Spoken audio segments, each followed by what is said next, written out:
નમસ્કાર દર્શક મિત્રો, હું છું પરમાર અનિશા. તમે જોઈ રહ્યા છો લોક સામના ન્યૂઝ. તો જોઈએ આજના સમાચાર.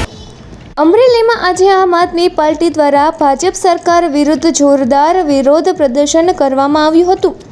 જિલ્લાના ખેડૂતોને ડીઝલની અછત અને મુશ્કેલીઓનો સામનો કરવો પડી રહ્યો હોવાના મુદ્દે આમ આદમી પાર્ટીના આગેવાનો અને કાર્યકર્તાઓ મોટી સંખ્યામાં કલેક્ટર કચેરીએ પહોંચ્યા હતા અને સરકાર વિરોધી સૂત્રોચ્ચાર સાથે વિરોધ નોંધાવ્યો હતો. આ કાર્યક્રમ હિરેનભાઈ વિરડિયાના અધ્યક્ષ સ્થાને યોજાયો હતો. આ દરમિયાન તાજેતરમાં ભાવનગર અને અમરેલીના સંગઠન મંત્રી તરીકે જવાબદારી સંભાળનાર નિકુંજભાઈ સાવલિયા પણ ખાસ હાજર રહ્યા હતા. પક્ષના આગેવાનો અને કાર્યકર્તાઓએ કલેક્ટરને આવેદનપત્ર પાઠવી ખેડૂતોના પ્રશ્નોનો તાત્કાલિક ઉકેલ લાવવાની માંગ કરી હતી. સાથે જ ગુજરાતના મુખ્યમંત્રી ભૂપેન્દ્ર પટેલને પણ કલેક્ટર મારફતે આવેદનપત્ર મોકલવામાં આવ્યું હતું.